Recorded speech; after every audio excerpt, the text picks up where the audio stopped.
We're almost done. I know. I can't imagine that might be on your mind, but so clearly we're in the final week, week 10, and just a couple of sort of overall announcements and sort of the final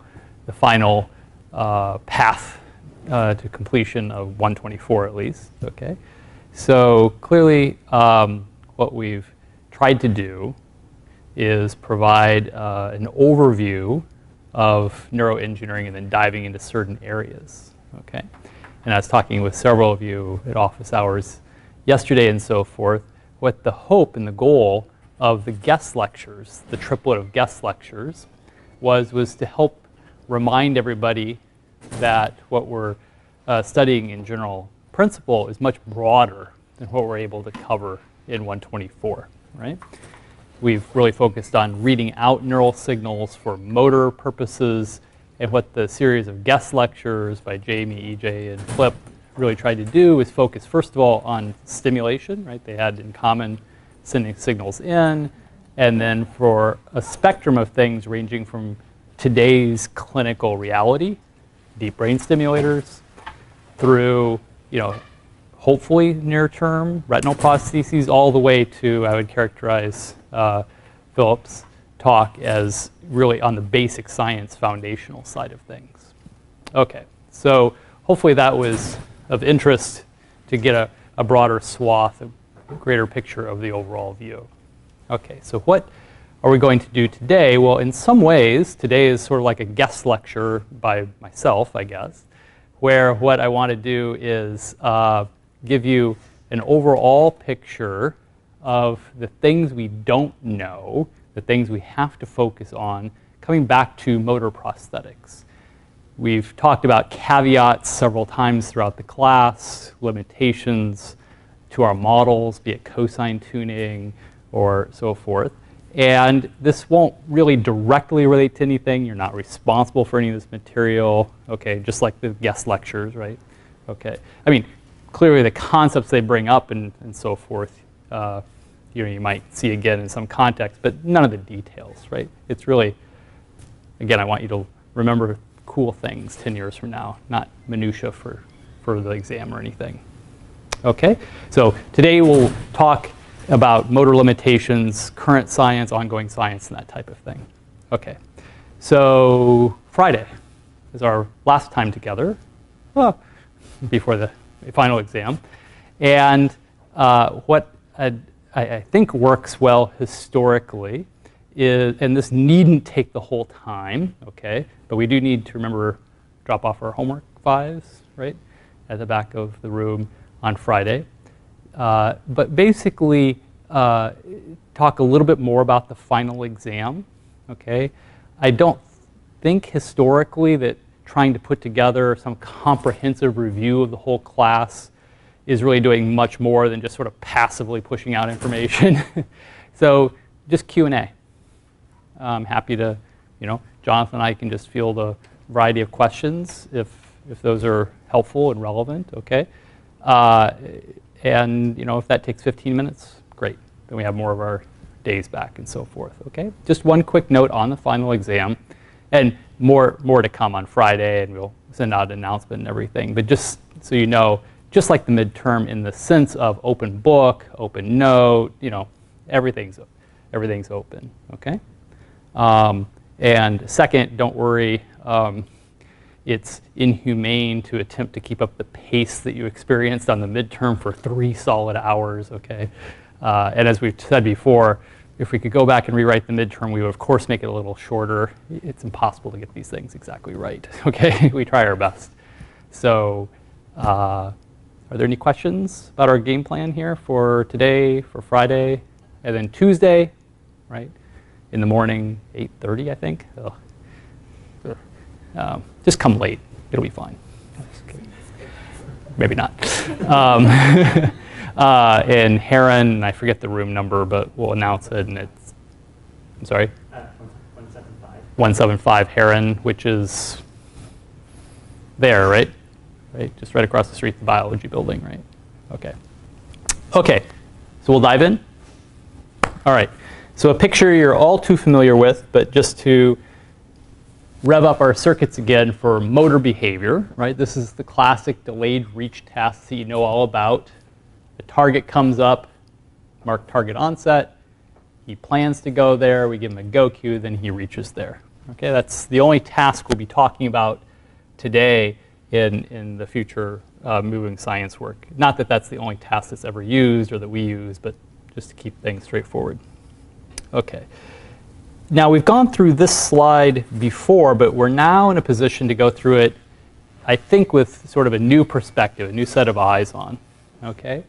And what we said before is that there really appears to be some key barriers to further progress in cortical motor control understanding. And this is important, of course, if we want to go ahead and keep making better and better communication prostheses and motor prostheses. And you're now relative experts at actually taking neural data and decoding it in a variety of ways. So you actually have real experience, okay?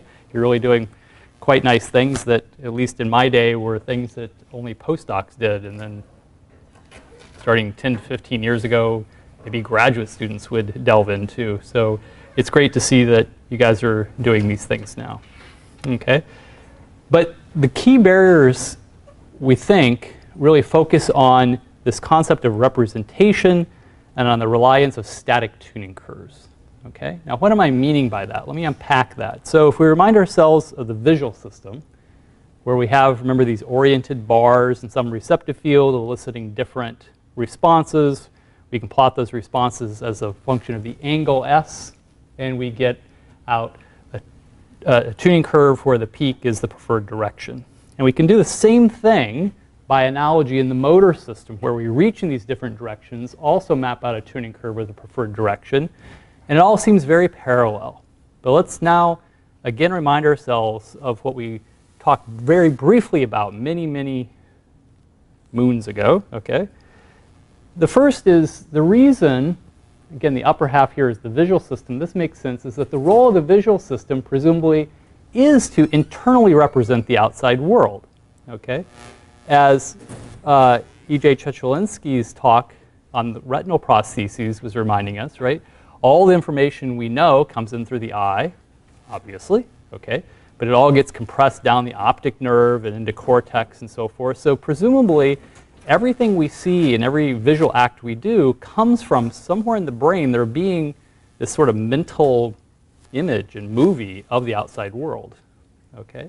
So it's very natural, and I think correct, to say that that's the role of your visual system, to represent the outside world, to take a good snapshot, a good movie, and bring it inside so that you can then analyze it, assess it, make decisions on it, and so forth.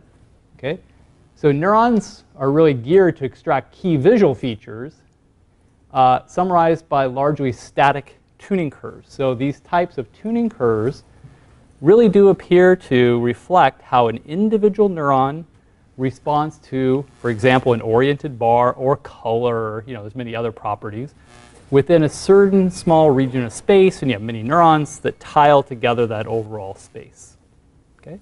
So this all is, there's no but coming. This is good. Okay? This makes sense, I think. Okay? And thus the preferred directions are largely invariant to things like contrast or speed of moving edges, and therefore the neurons really do encode movement direction. Okay? Movement if these are moving oriented bars. Okay? So what that's really saying is that an individual neuron is extracting, for example, the direction of motion of that bar, or equivalently the angle of that bar, and it will do so even if you turn the brightness down, or if you make that bar an open rectangle instead of a closed rectangle. And this is the concept of invariance. Okay? If you have a pattern analyzer, it has to be specific for one thing, and it can't be confounded by other variables. And that's sort of a hallmark of that type of analysis of image and internal representation. Now, what do we see in the motor system? Well, the role of the motor system, presumably most fundamentally, just do a thought experiment here with me, is to generate time-varying signals. Generating signals that change through time, right? You know exactly what this is, right? Think homework 4. right? Okay, to drive the muscles, not to represent the movement. So I need my motor cortex to cause the muscles of my arm to contract to move my arm. That's all I care about. It doesn't have to make a lot of sense. If you record from an individual neuron, it doesn't have to all of a sudden present itself in an elegant and simple to interpret way to an experimenter. Okay? So neurons generate, in other words, cause this time-varying signal, and most are not well captured by static tuning curves with simple functions. So unlike in the visual system, where you have some image that's then brought in, right? So you're encoding it. Here in the motor system, you're actually having the neural activity cause the movement. So the sort of causality arrow, the direction that time flows, is reversed. Okay? Okay. I'm not trying to get too philosophical, but there's deep implications of these types of things. Okay? And these preferred directions are not invariant in time to movement speed, movement extent, and so forth. Now, concretely, what I'm meaning here is what have we learned in class? We've learned that, and also in the homework, that we can think of an individual motor cortical neuron having a directional tuning curve, right? And then that directional tuning curve is modulated, multiplied by some speed term. Okay? The faster you go, the higher it fires. Okay? And so when you have two functions multiplied, they're separable. Okay? What this is saying is, no, you can actually have the direction that elicits the highest firing rate, the preferred direction, change on you. If I make a movement to the right at a certain speed, say half a meter per second, the preferred direction may be to the right. But if I move to the same location but at 1 meter per second, maybe the preferred direction is up. That doesn't make too much sense, does it?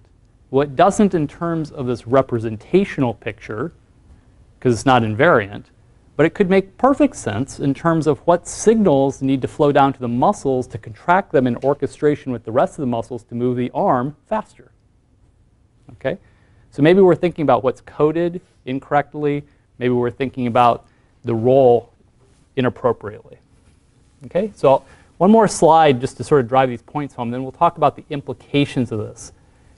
And what the implications really are is that you need to start asking different types of fundamental neuroscience questions to reveal how the brain is really causing movements. And the more you understand about that, a key proposition in the field is, the more you can use that understanding to build better prostheses. Okay? So it's not like the science is only interesting if you can use it in an application. The science is just cool, period, in my personal view. Okay? But there's a real proposition that you should be able to leverage it to make better systems. Okay? No surprise, right? The more we know about physics, the better we can make our electronics. This is not a major point of contention. Okay, so let's look at an example here. So this is a little bit complex, but let's say we have our monkey moving these 8 different directions, and the color code up here, the starburst pattern, just plots the up left directions in red, the up right or more right directions in green, and black is down to the left. Okay, and it's color coded in a useful way, but it doesn't matter for us right now. Okay. Then we're looking at the spikes per second as a function of time, and what we see is that when he is planning, right, here's the target on, here's the go key, when he's planning to go up and to the left, the red directions, we get the highest firing rates. And when he's planning to move to the right, he's getting the lowest firing rate. So we'd say the preferred direction during the plan period is up and to the left, right? Homework 3. Okay. Then in the movement period, you just see this order, red to black to green, preserved. They all go up and they go back down. This is during the movement. This is what causes the arm to go out. This is where the speed modulation, the direction tuning curves come in, homework 4. And this is what you'd like to see always. This is a case where maybe you are representing things. Things do make sense. But that's very rare to find. Much more commonly, you find the following.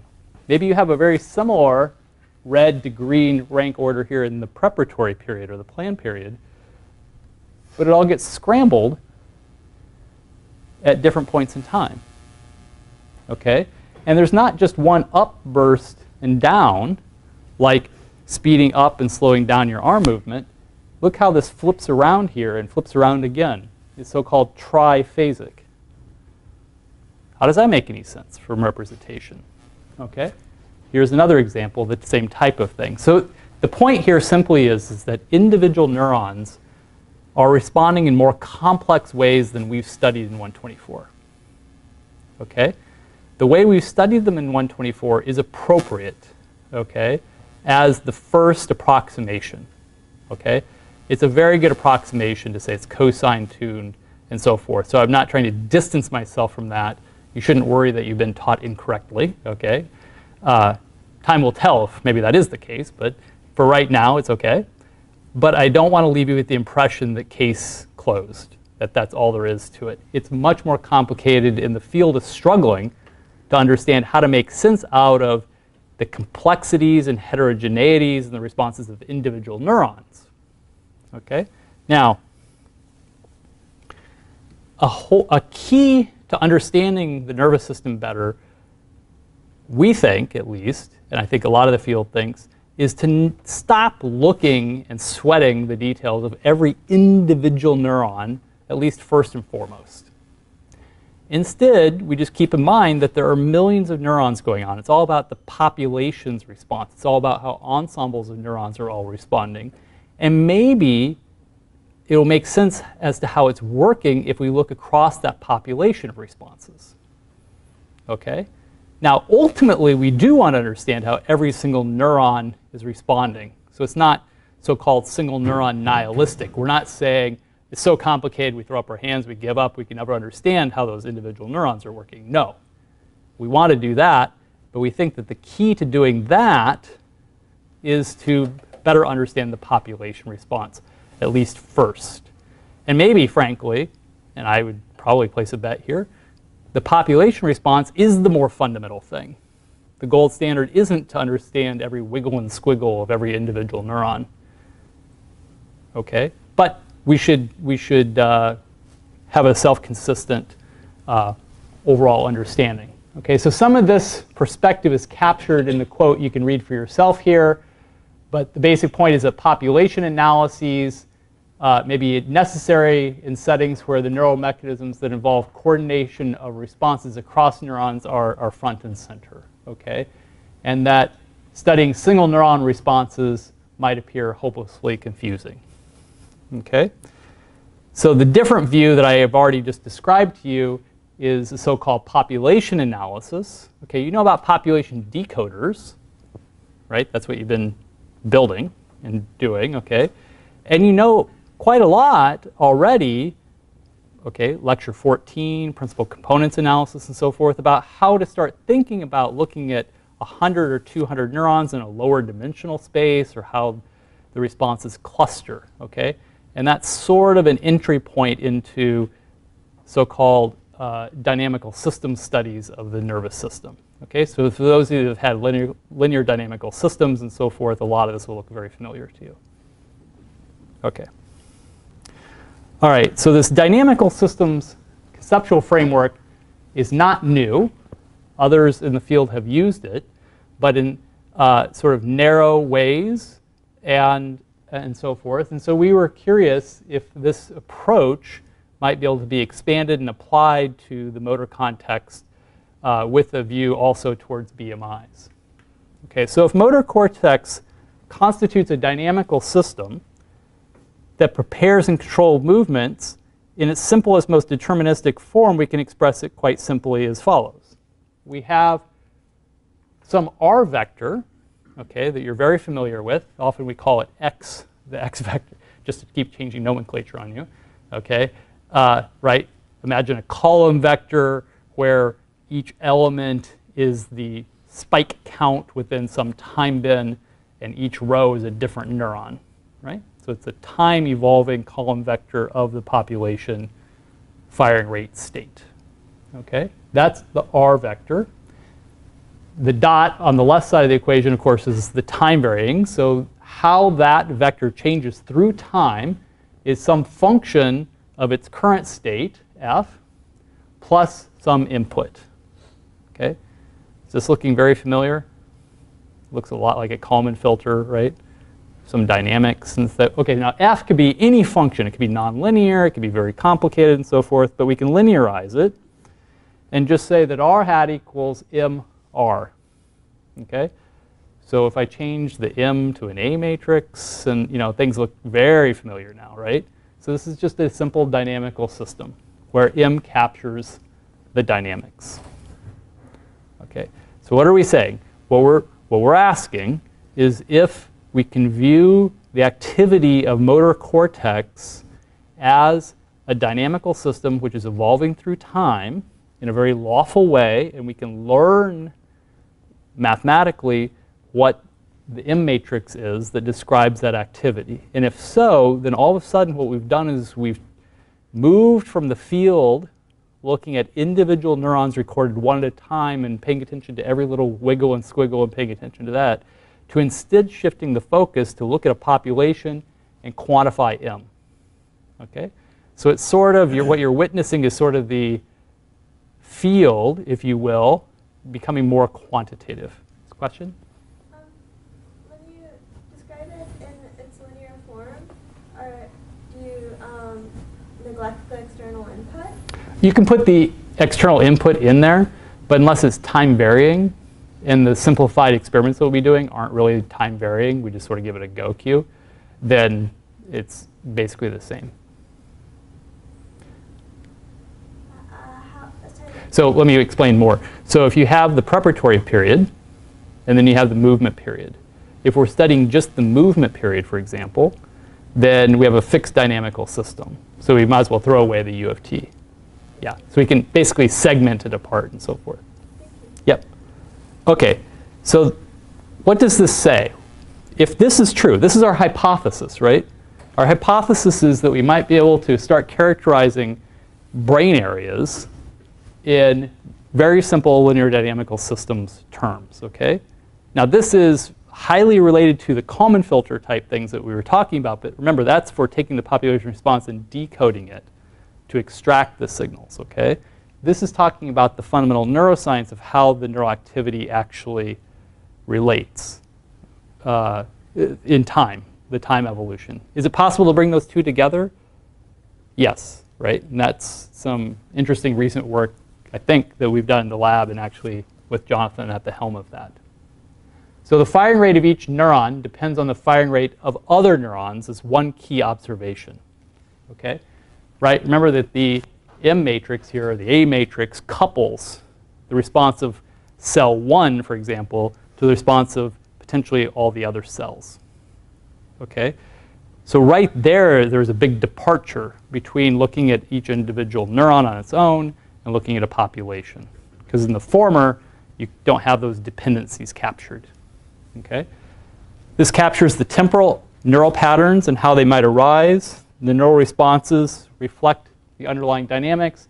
And some neurons may, this is an important link point, some neurons may, but need not display static tuning curves and representations. So said differently, why in the world on those previous slides was I able to find an individual neuron that sort of looked like it had a static tuning curve and had a real representational flavor to it? Totally fine. It's totally fine.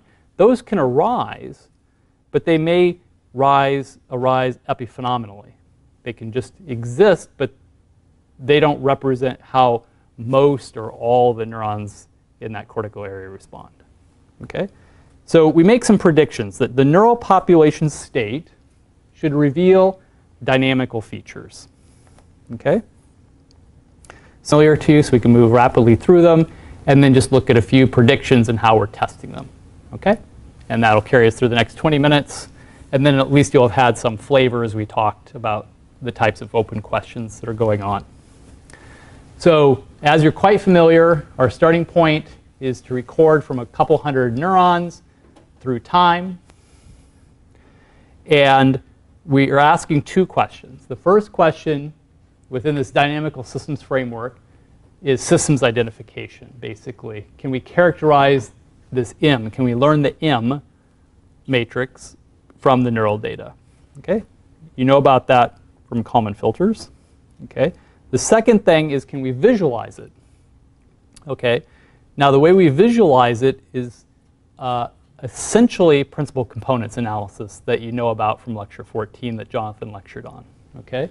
Where what we can do is, instead of being stuck with having 200 neurons and looking at the spike times, maybe making a PSTH for each neuron, putting each page in a book, and then, oh, you have to flip through 200 pages to even see what's happening at one moment at a time. We can take all that data, we can go down to as low a dimension as we wish. If we go too low, we're really not capturing a lot of the variance, if you recall. Okay? So I'm not suggesting that it's only two-dimensional, but I have to plot something on the screen. Okay? So 2 dimensions, maybe 3 dimensions. And if you look at this, then you get the types of pictures that Jonathan showed you at the end of handout 14, where at the beginning of the trial, where each individual trace here is one trial, one occurrence through the delayed reach task. You see you start off here. You move over here when you know where the target is and you're preparing. So this is some preparatory state. You then get the go signal and you move on over here. And I'm plotting about 15 trials, and all of a sudden you can hopefully appreciate that this is quite stereotyped, this type of overall trajectory. Now, each individual trial has slightly different features, and we're very interested in relating those to behavior. Okay?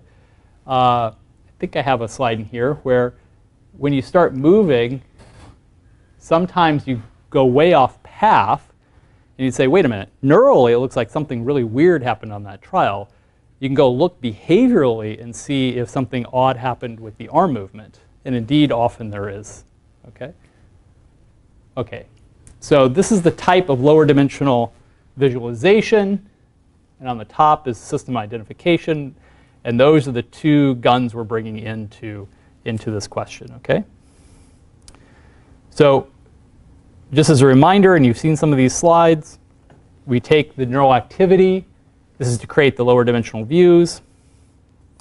We can plot them in some state space. For example, in the axis, sorry, this is very light, but of the 3 individual neurons' firing rates.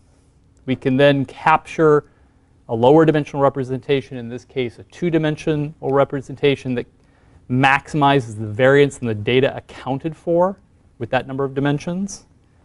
And then ultimately we can just think of it in those 2 dimensions, right? Remembering that it's actually not quite that low dimensional, but that's capturing a lot of it. And just for completeness, we're technically using a technique here that's not principal components analysis for some of the reasons that Jonathan pointed out. Principal components analysis doesn't have a noise model, right? It doesn't know about adjacent points in time actually being connected and so forth, i.e. smoothing. So we use a variant of factor analysis, FA, that's smooth with a Gaussian process, so GPFA. So this is jargon and means nothing to many of you. Those of you who may have had some machine learning and so forth, that may mean a reasonable amount to you.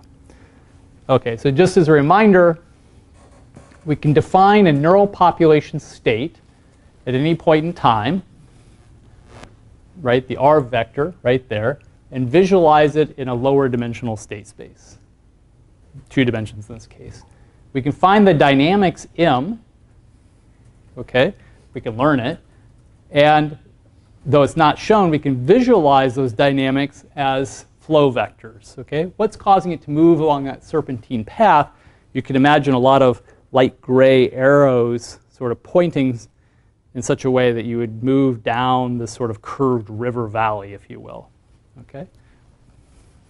And finally, we can do this in a very data-driven way without being constrained by the notions of coding. Okay, so let's just take a moment there. All we're doing is we're measuring data, we're turning some mathematical machinery, and we're studying it. Nowhere in any of that have we tried to ascribe meaning to any particular response of any particular neuron. We're agnostic to what the neurons are saying. And this is what can be lumped into what is generally called data-driven. It says, don't bother me with anything. I don't want any biases. I don't want any preconceived notions. Just give me the data. And let me look at the patterns and see what it says. Okay, so it's sort of a way of not letting one's hopes and expectations as scientists enter the picture, right? You always have to be on guard for that, but this is one way of promoting that. Okay, so I think we'll have time to go quickly through 3 results here. Okay, the first is to ask the following question. Can we predict the reaction time better on each trial if we use this state space dynamical systems perspective approach? Okay, now remember what reaction time is.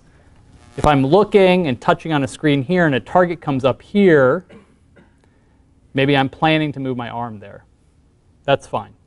Okay, then when I give the go cue, like turning off these center targets, that starts a clock. So start a stopwatch, right? It says go. But you won't see the arm start to move at all for how long?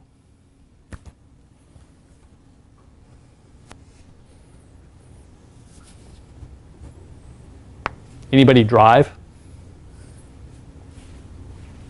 Everybody drives, right? Okay. Do you care about your reaction time by any chance? Yeah, so you should know what your reaction time is. What's your reaction time? A green light turns to yellow and you hit the gas pedal. Clearly that's the right choice, right? How long does that take you from seeing that yellow? 100 milliseconds. 100 milliseconds. That's a low bid. But it's an answer, so thank you. That's exactly. Somebody spoke. That's good. I'm sorry? Half a second? Half a second. 5, too long. Yeah, okay. Okay, now we're just, okay, yeah. So it's 250, 300, okay? And why is that? We can parcelate that. Okay, if I turn a light on, it takes 30 milliseconds even for that information to get to the retina. It takes about 100 milliseconds to get to cortex, about 100 to 150 to get to the motor areas. Okay, then it takes roughly 100 milliseconds for those commands to descend down the spinal cord. And then it's not like your muscles are perfectly responsive actuators, right? They're not like Tesla motors or something, right? You have to electrically fire the muscle. It has to start to contract, and then it has to start moving mass. So the soonest you can detect even the slightest movement with, instrument grade measurement is this 250 to 300 milliseconds. And the real question is, why is it different on every trial? You think athletes care about that? This is the life of an athlete, right? Control your variability for free throwing, for 100-yard dash. It's all, starting gun to how you can spring off the line. It's all about reaction time and control thereof. Well, this is the last but one lecture. Yeah. So everything we're seeing already happened. I'm sorry? Has everything we see already happened? Yeah. We're living in a delayed universe. So driving work then? Why aren't we crashing?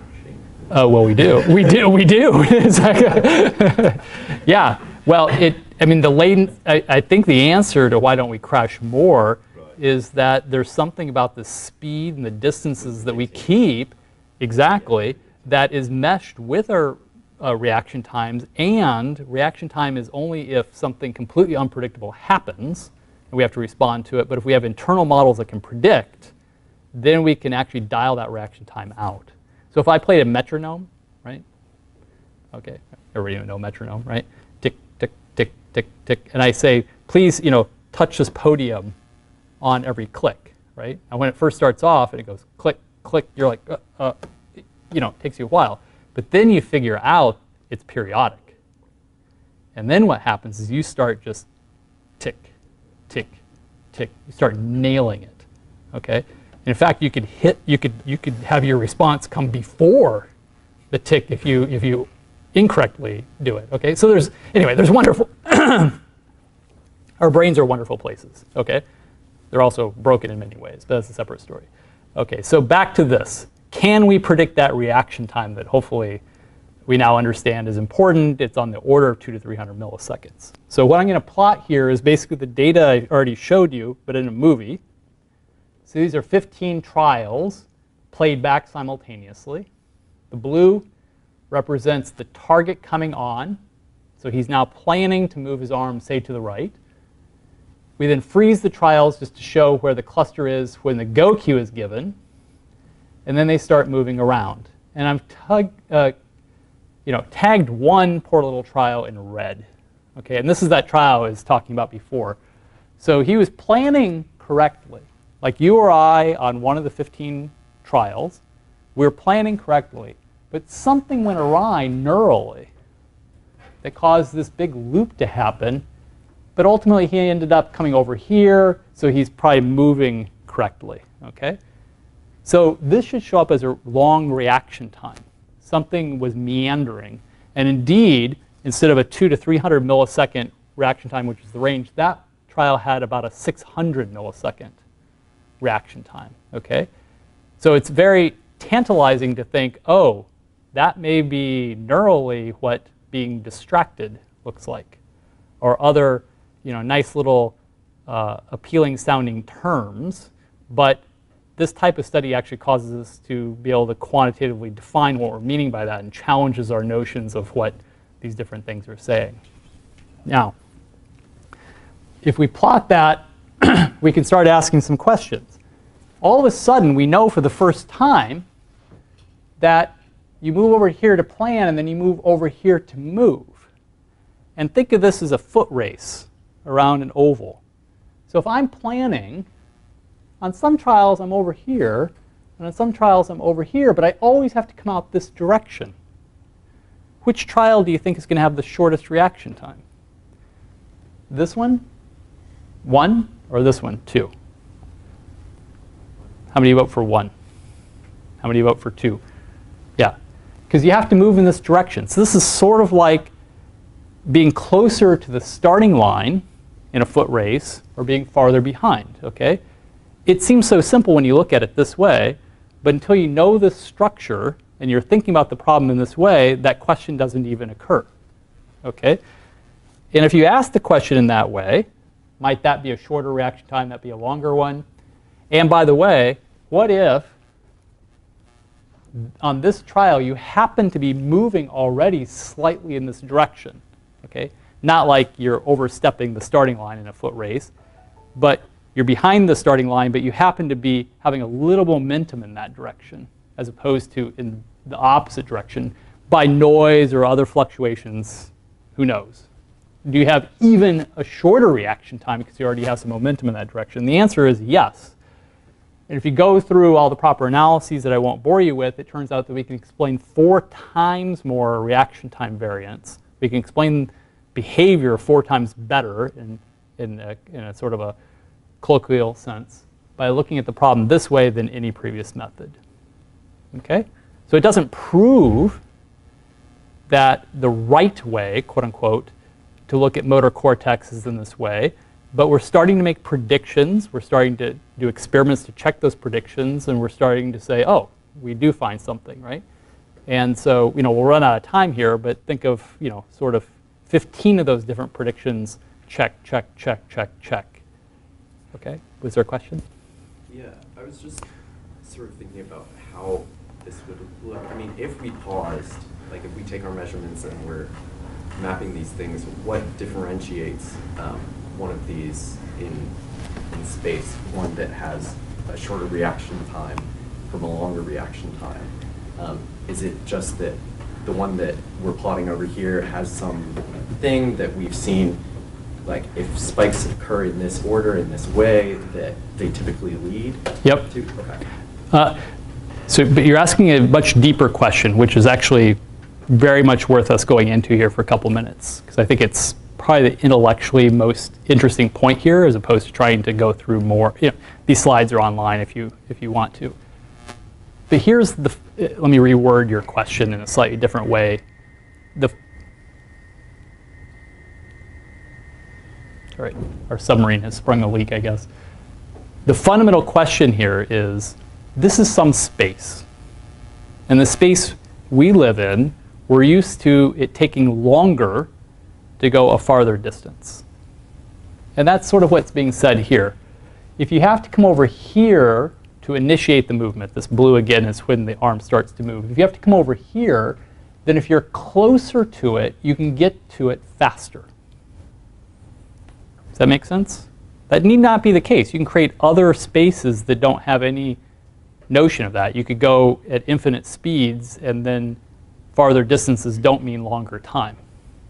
So what this is implying, and that I'll pose my question, what this is implying is that there's some maximum speed with which your neural state vector can actually evolve. Does that make sense? So what that's really saying is that the firing rates that we've been studying all class long can't go from 10 spikes per second to, for example, 100 spikes per second instantaneously. Okay, it's very much like a car. You can't go from 0 to 60 in 0 seconds. Okay, now with a car, we get why, right? There's mass, there's acceleration, there's power input, there's friction, and so forth. It takes some time. What in the world is giving this neural space that similar property?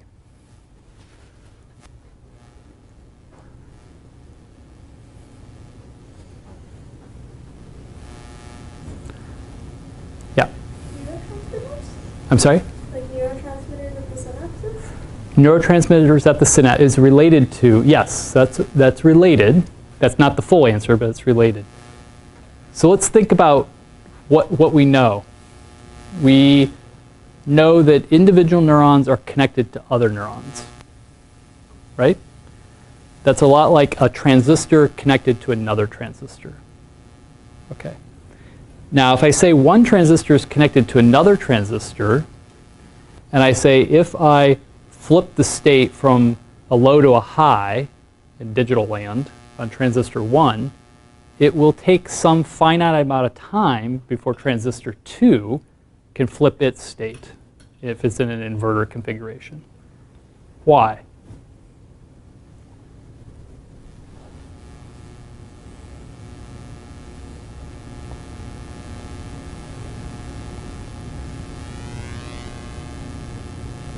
We don't have infinitely fast CPUs, so must not be instantaneous. Why?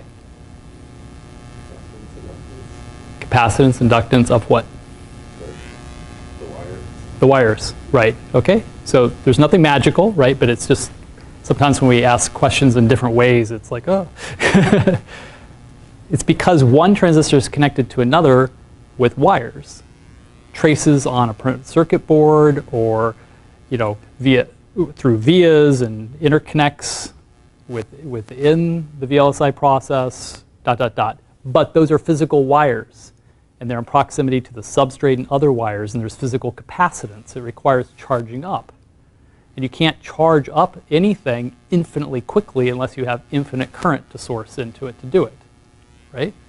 And we're very familiar with this, right? This is back to freshman physics, okay? So the fundamental speed limit, quote unquote, if you will, of having one transistor communicate with the other is the amount of charge it can put out, the capacitance going through, right? And remember, we studied this. There's capacitance on axons, right? There's a total amount of current that's coming in through those channels. So the point I'm making is that with transistors, when you have many connected together and you look at how they change through time, that is what we call dynamics, something that changes in time, dynamics. All that's happening here is that there's wet, squishy neurons below this. There's a physical circuit of neurons connected to other neurons. They cannot change their state infinitely fast for the same fundamental physics reasons that transistors can't change their state infinitely fast. That imposes a speed limit. That means that this dot, this neural population dot, cannot move along this path infinitely fast. And once you say it can only move, I don't know, whatever these axes are, separate question, okay, per second, it means that things that are farther away will take longer to get to. And that's really what's going on here, okay, in terms of being able to predict more of that reaction time variance. Okay, does that make sense? Okay, I don't know. Hopefully that's sort of cool, right? I mean, you're just studying a different physical system in a similar way. Okay, so we have 2 minutes left. And I'm not going to try to get through anything here. I'm just going to sort of quickly talk through what the rest of this, a few more slides show, in case you want to flip through them on your own. But again, remember, you're not responsible for any of this, okay? So the next question one could ask is there evidence of a dynamical system seen in the premotor and motor cortex? The answer is yes. And if you plot it in a particular way that looks for the rotatory component in the overall state evolution, of course you'll see some rotatory component. But the extent of that is quite profound, okay? So what we're saying is that when you're moving through the state space, you can find very characterized paths that are very consistent with things like a conserved property. And it turns out you can fit that quite well in this linear dynamical systems form. We can learn that M, and we can, of course, visualize it. Okay? So let me skip this. The last thing, and then we'll finish, is to say, okay, if we're taking this seriously, it really is a dynamical system, then for those that may remember from linear algebra, there ought to be a so-called null space. There ought to be a way in which the neural activity, that state population vector, can change without affecting arm movements, without causing arm movements. Okay? And the tantalizing possibility here is that you may want to move your neural activity around in ways before it triggers movement as its way of computing. Okay? I mean, not everything that goes through our minds, our so-called mental lives, is enacted, right? Right? We sit here and we just think, how in the world does that happen? Well, in a motor area, I'm not saying that you're doing math in your motor area per se. You fundamentally are to cause an arm movement, but you need some sort of scratch space, if you will, without causing a movement. And again, when you look through these slides, it might make sense, and there's some references in case you're interested. It turns out that you can make predictions as to what directions in the state space ought to be so-called output null, not cause a movement. That's the blue. And other directions that ought to cause movements, green. And if you go look at the real neural data, it weirdly, happily, turns out to fall exactly along the lines of these predictions. Okay? So this is just a snapshot of three, again, of a list of roughly 10 to 15 different predictions that this so-called dynamical systems approach appears to be supporting. Okay? Second is it may give us deeper insights through time, through the coming years, as to how the fundamental neural activity is actually moving. And third, one would hope in a fairly new field like this, hopefully a fairly fast-moving field, that if we were to do 124 again in 5 years, right? So if you come back for Alumni Day, your first Alumni Day, hopefully we're not just looking at cosine tuning curves, and we're not looking at just speed scaling, but we're able to say a little bit more, and that will cause the brain-machine interface decoders to work a little bit better. Actually, hopefully a lot, but at least a little. Okay? All right, so I'll see you Friday. For those who may come in late on Friday, basically we'll turn in homework 5. It'll just be a Q&A session about the final, which is all open book and so forth. And if we're done in 10 minutes, we're done in 10 minutes. If we spend the whole time, we spend the whole time. Okay? Thanks. Yeah, graded homework